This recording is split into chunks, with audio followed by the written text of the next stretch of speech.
And hello everyone, and welcome to the Pumpkin Copter Cast, the only video game show. And today I am joined by Yoshiller of both the YouTube channel of the same name and of the That One Video Gamer crew. Hello, humans. I'm Yoshiller. So we'll start with just a brief introduction as to who you are. Sure. So, I'm Yoshiller. That is my YouTube name and my personality name. My real name is Bradley. I edit videos on YouTube. I've been doing YouTube videos for, let's see, if we count my original channel, 10 years now. But with my, no, more than 10 years. Am I kidding? 12 years now. 10 years on my current channel, 12 years total. And then these days I also edit for Gerard the Completionist, and I do some other freelance work for a few other YouTubers as well. Okay. And when did you first discover video games? Video games have been a part of my life literally as long as I can remember. I don't recall a specific age in which I first started playing video games, but I know that it was no later than the age of 4. I was playing Nintendo 64 games at the age of 4. I recall playing Super Mario 64 and Super Smash Brothers, and then I also had Pokemon Red on a Game Boy. And between Pokemon Red and Pokemon Gold, I learned how to read, and I would go back and play both games simultaneously. So I don't know when I first discovered video games, but they've been a part of my life since I've been alive. Okay. And what would you say is your favorite game and or games growing up? Well, my favorite games growing up are still among my favorite games now because they inspired me and taught me what good games are. So my favorite game of all time is Super Mario 64. And that's because it's a game I spent a lot of my time with growing up. I didn't know how to do a lot of basic mechanics in the game, so for the longest time, I didn't know how to get every star. Uh-huh. But when I did figure out how to get a star, I had a lot of those oh moments that made me feel all smart for doing something so basic and simple. Yeah. And then aside from that, my other two favorite games are Yoshi's Island for the Game Boy Advance. Very similarly, for the longest time, I had beaten the game, but to this day I've actually never 100%ed it. I would go back and 100% certain levels, doing a lot of those oh moments when I'd figure out a puzzle or figure out the location of a hidden item. And then Bomberman 64, The Second Attack, is another one of my favorite games, just because growing up, didn't know how to beat it for the longest time, figured out stuff as time went along, grew to appreciate the game as time has gone on, and it's still one of my biggest inspirations, really. Yep. That's actually how I discovered your personal YouTube channel. Bomberman? Yep, just because I don't know that who. makes me happy. Yep, I don't know who, but I remember a friend of mine playing it a while back, and it always confused me because I always associated Bomberman as only a multiplayer game, and to see it be like a game with levels and everything. Oh, for sure. That game is tight. It's almost like a Zelda game, but Bomberman. I don't know how else to describe it. You're solving puzzles from room to room. Sometimes the puzzle is defeat all the enemies in the room. Sometimes it's you have to hit a switch, and then the second attack in particular is cool because you don't have to play the first Bomberman 64 to understand it, which apparently is a much different game. And then on top of that, the second attack also just has one of my favorite soundtracks of all time, which is probably what kept me motivated to keep playing it, admittedly, because I think I would have gotten... I don't know that I ever got frustrated, but I definitely got confused and just figured, oh, I guess I can't beat this game, and then I would just turn it off, pull the cartridge out, and play something else.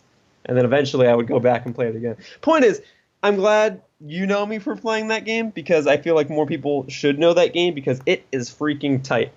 Yeah. Maybe it'll get brought to the Switch before too long. If that's going to happen, Bomberman 64 would probably show up first, because that game has at least shown up on, I think, the Wii Virtual Console. Maybe not the Wii. No, other way around. It's on the Wii U Virtual Console, and Bomberman Hero is on the Wii Virtual Console. So those two games would probably get recognition before Bomberman 64: The Second Attack, which is a shame, but that's just kind of how it rolls. But if, Konami or whoever owns Bomberman now wants to come out and say, hey, we know that some people really love this Bomberman game, so we're going to port it or remake it or both for any system, and that'd be great. But I'm not I'm not putting any of my chips on that card or Yeah. on that number. And what would you say is your favorite game and or games now? So Super Mario 64, Yoshi's Island, and Bomberman 64: The Second Attack are still my favorite games. Hmm. Uh, Otherwise, like just to list off a couple more, Pokemon Heart Gold and Soul Silver are my favorites. Gold and Silver were my favorite Pokemon games for the longest time, and then they remade them, and then I like the remakes even more, so I put those on the list. And if people are like, "Oh, everyone says Heart Gold, Soul Silver. What's your second favorite?" My second favorite's probably Pokemon Black and White for Pokemon games anyway. Hmm. And then you get some other ones like Kirby 64, Kirby Planet Robobot, Mario Tennis. I mean, I could go on and on, but point is, a lot of my favorite games now are the same games that I played growing up, and unless there's like a newer game that came out that's really caught my interest, I don't know how different my preferences are because I still love a lot of the same games, really. And would you say you're still fond of the original Super Mario 64, or has your perspective changed since Super Mario 64 DS's release way back when? So I did grow up playing Mario 64, and I have completed 64 DS on more than one occasion. I I think they're both cool games, and in a way, although 64 DS is technically a remake, it it's a weird remake. It's kind of its own thing. It's kind of like what's the best way I can describe it? Alternate universe Mario 64. Like they're both fun to play in their own right.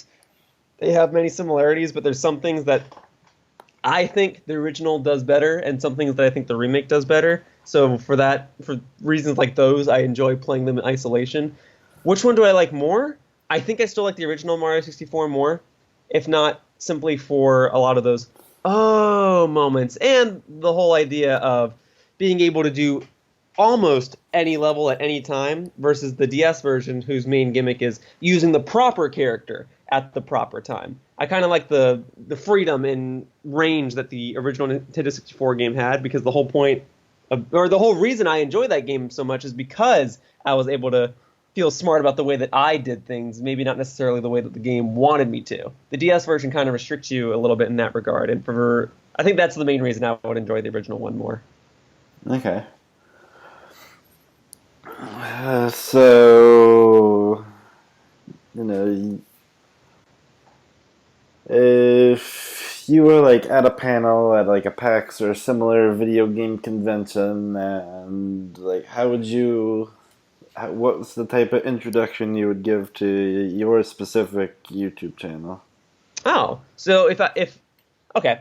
Well, my name is Yoshiller. Thank you all for coming to my panel. I am a video game walkthrough and content creator. So I make all sorts of video game related videos, mostly related to Nintendo, in which I show people how to beat games. I analyze games and create sometimes video essay type content. And I'll record multiplayer matches in games that have multiplayer, such as Mario Kart and Splatoon. And I upload these walkthrough tutorial videos on the weekdays and these online multiplayer matches primarily on the weekends. Okay. That's how I'd probably introduce myself at a panel. And when did you first start creating content for it? Well, I created content on YouTube in general back in 2006, but the content I created back in 2006 is a lot different than the content I create on my current channel. So, to give you a brief summary, back in 2006, I initially started creating videos by making AMVs, which are basically you take some show that you enjoy, you download a song that you enjoy, and then you try to synchronize parts of the show that you enjoy to parts of the song. So, like a common example is people would download Dragon Ball Z and show fight scenes of Goku fighting Frieza and play a Linkin Park song in the background, or something like that. In my case, I was inspired by an online show called Super Mario Bros. Z, and I would use Usually video game songs, but I think I did use a Linkin Park song and a Sum 41 song, and I would synchronize clips of Super Mario Bros. Z to these songs, and I would upload them, and that was how I started. That's how I learned how to edit. Then I closed that channel down after 2 years of using it because I was a pretty idiotic child when I was younger and didn't know what I want. And I made a new YouTube channel with the primary focus of recording gameplay footage because I learned how to do that and I wanted a fresh start. And after recording gameplay footage for so many years, I've been trying to mix it up and do things that people don't normally do. Because back in the day, my primary advantage was that I could record gameplay footage in high quality. I didn't have to point a video camera at the screen like a lot of other channels at the time had to. But now that a lot of other channels can record gameplay footage and record commentary on top of it, now it's my goal to just find fun, entertaining things to do in games that can make for a fun format in a video. And I've been doing that for 12 years total now, 10 years on my current account. Oh, goodness. It is a Mm-hmm. long time. Yeah, man. And what would you say is the favorite Let's Play you've done on your channel so far? That answer changes a lot because the more I make content, the more I despise my older content. There are certain individual videos I can pick out and say like, oh yeah, I love how this video turned out. But in terms of an overall Let's Play or walkthrough, it's a little difficult for me to decide because the parts I dislike really, really drag them down. I guess certain ones like Earthbound turned out to be pretty fun. Um, Paper Mario: The Thousand Year Door, I think in the latter half of the walkthrough turned out to be pretty fun. And I think certain games, like, I was gonna name a Pokemon game, but I don't know that my Pokemon Let's Plays are among my favorites. I have a hard time answering this question. I guess the safe answer is probably Earthbound for now, but that answer will probably change in a month or two. Oh, you know what? I think I have a safe answer that usually resonates with me. I don't know that it's always my favorite, but it's always going to be in the top five, and that's going to be Kirby Superstar Ultra Redux, because that's just a fun one that I did. Mm-hmm. So, not my all-time favorite, but definitely one of my favorites. But my all-time favorite at this point in time is Earthbound. Okay. So, and both of the thumbnail logo on your YouTube channel and a large amount of the pictures you post on your Twitter whenever you go to conventions and such, you always have a big ol' Yoshi hat. And my question is, how did you acquire that big ol' Yoshi hat? How did I acquire it? Well, the how isn't actually that fun of a story. It's as simple as I found it on eBay. It was $5. I spent the $5 and got it about a week later, and I started wearing it. The more fun answer is the why, and it's just a matter of I used to live in San Francisco. I was attending school. I wanted a way to stand out in my classes and just in life in general, Mm-hmm. and I bought this Yoshi hat, and it allowed me to do exactly that. Prior to buying this Yoshi hat, I had been doing YouTube videos for like 4 or 5 years on my current channel at this point. So people knew me by name, but people didn't know me by appearance. So by starting to wear this Yoshi hat, now it's almost the opposite. People know me by appearance, but they don't always know me by name. But in some ways, I'd say it's the best $5 I've ever spent. That was $5. You know, Yeah. I can never find things that cheap. I even have a backup Yoshi hat that I bought for another $5 in case something happens to this one. Oh, you're lucky. And so, aside from your own personal YouTube channel, a lot of people, myself included, I would assume, also known you as like one of the many staff at TOVG that just tend to sass Gerard and Alex and Brett whenever they're recording Beard Bros. So, like, how did you come to work for that one video gamer? Yeah, so at that one video gamer, they do call me Bradley. They don't often call me by Yoshiller unless they are recording something and I sneak in and they say, oh, that's Bradley. You might know him as Yoshiller. Me being Yoshiller helped me get the job at that one video gamer. What wound up happening was I have a friend named Gilly the Kid, and before I was friends with him, he was friends with Gerard. And I had been looking for some work to do that was related to fields that I wanted to work in. And I knew that I wanted to work with video games. And it's been my dream to work for Nintendo. But I figured, well, that's a bit of a long ways away. I should do something a bit more reasonable first. So I figured, well, I'd love to edit for a YouTube channel based out of California.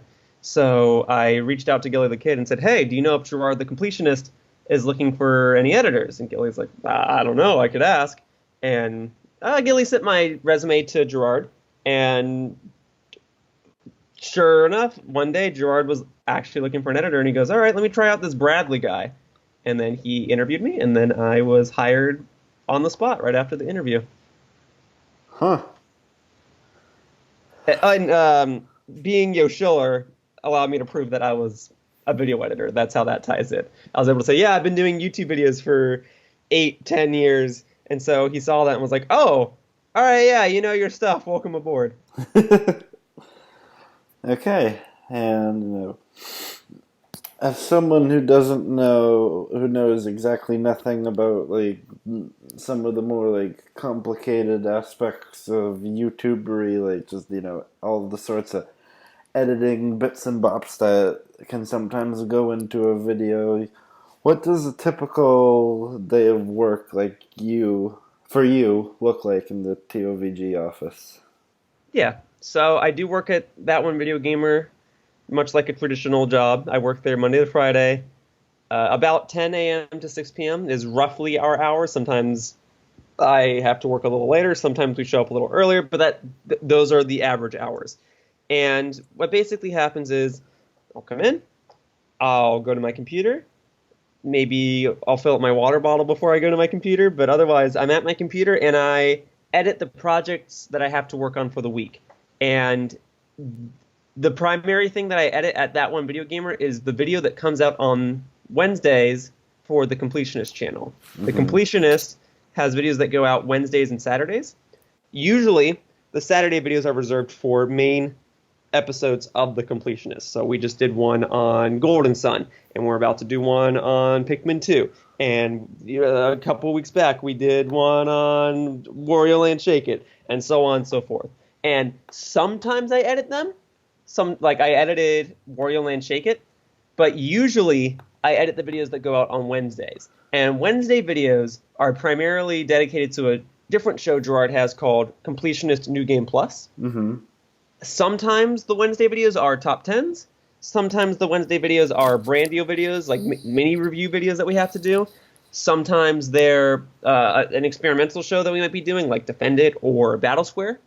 But if it comes out on Wednesday, chances are I'm the one who's edited it.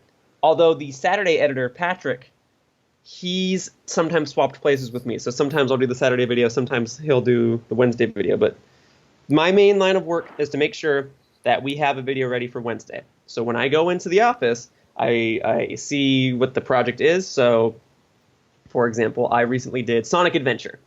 So we'll have Gerard record the voiceovers for Sonic Adventure. He'll send them to me. We'll have a script that I use as a reference. And then I edit the voiceovers, so we remove the outtakes or stutters that Gerard might say when he records certain lines. And then I throw them into Adobe Premiere. And then once they're thrown into Adobe Premiere, I'm pretty much just editing all day. I'm looking for clips. I'm downloading soundtracks. I'm creating visual assets that'll go on the screen. I'm synchronizing different parts of the video with the commentary. That's what I do on the day-to-days. I try to get this video ready for the following Wednesday. And if the video is done, then I work on some other things that need to be done around the office. Like we do Patreon content, like podcasts and commentary videos about like how we made certain things. So I'll edit those. Again, if Patrick, the Saturday editor, needs help, I'll dive in on that. If we need help filming something, I'll dive in on that. But my usual day is me sitting at the computer and editing all day, and I'll stretch once or twice, but that's about it. Okay. And what would you say is your favorite TOVG related memory that has occurred either like in the office or outside the office when you're just hanging out with everyone, or just something that has to do with the TOVG crew in some way. Sure. We have a lot of fun times when it's not stressful, because sometimes it does get stressful. But we have a lot of fun. We do hang out outside the office. And, I could probably pick like the funniest moment as my favorite memory, or like the time I helped somebody as my favorite memory. But I think just a nice memory in general is Gerard invited a lot of people over to his house. So not just TOVG, but like other YouTubers and influencers that he works with. And I showed up late to that because I had some other commitments that day, and I was kind of in an upset mood. I was just like, I just want to go to Gerard's party. So I finally showed up after some people had left, and he had his Switch hooked up, and people are chatting in the background, and they're happy to see me, but people are kind of tired and they've kind of already formed their conversation circles, if you will. So I'm like, all right, I'm gonna sit down and play Mario Kart 8 Deluxe. So just in the background, while people are having their conversations, I'm just playing Mario Kart 8 Deluxe on Gerard's Switch, and I'm getting first place in every cup on every difficulty. And every once in a while, someone would turn around and be like, "Did you just get first place in every race like it was no sweat?" And I would just be like, "Yeah." Like, all right, and then they turn back around and continue their conversations. And then one of them later saw me and he was noticing that I was just so far ahead of the other players that he was just saying, "Dude, are you like a Mario Kart prodigy?" I'm like, I just really like Mario Kart." He's like, "All right, are you okay?" I'm like, it's just been a weird day. I want to play my Mario Kart. And as I'm telling him this, like I'm continuously getting first place and everything. And then finally, I get to Rainbow Road after doing all 15 other tracks in the game. Or I guess there's 32, but in terms of the ones I was doing the top 16. And I get to Rainbow Road, and I get hit early on, and I'm in 7th place for most of the race. And at this point, someone points out, like, "Oh man, Bradley might not get first place. Do you want to just restart?" And I was like, nah, that's cool. I'll be fine. And I'm on the last lap.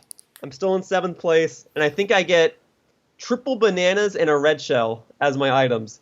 And I snipe the CPUs with the bananas. I hit one of them with a red shell, and I pass in the first place at the literal last second. And I think we have the replay saved on Gerard's Switch.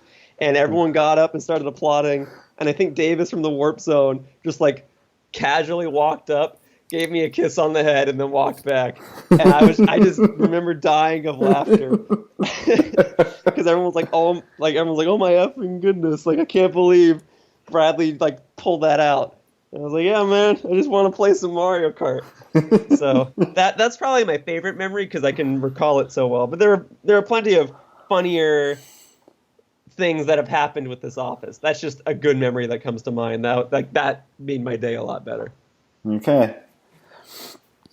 And since you've been working at TOVG for a fair bit at this point, can you, like, Ted, also from TOVG before you, has confirmed, can you confirm that Alex Fossiani of That One Video Gamer did indeed invent Mario? I don't know if I'm the best person to ask for that, because if he did invent Mario, it would have been before I started working at TOVG, so I would not have been there when he did invent Mario. I have no reason to say no. So I assume he did until proven otherwise. Okay. And it's time for the final question of the show, which everyone who's always been on the show always understands perfectly, and there's never been any confusion. Okay. Yoshiller, in your opinion, is video games? Well, yeah, I would think so. Because if not video games, why? It's kind of like this innocent until proven guilty mindset. So, as far as I'm concerned, is video games. Okay. And that brings us to the conclusion of this particular episode of the Pumpkin Copter Cast. I would like to thank Yoshiller for joining me and entertaining my delusions of video game interview have. Yeah, well, thank you for bringing me on. It was fun. And if any of you have been interested by what Yoshiller has just laid down, you can go to his YouTube channel, which is just Yoshiller. You'll notice it by him wearing a big old Yoshi hat. If you go to a big gaming event and you see a guy wearing a Yoshi hat, it's probably me. However, in recent times, I've been seeing other people wear Yoshi hats, and it's not like they're not allowed to, but I'm just saying it's most likely me, but maybe a year or two from now, wearing Yoshi hats will be the norm, and I will just blend in again. Okay.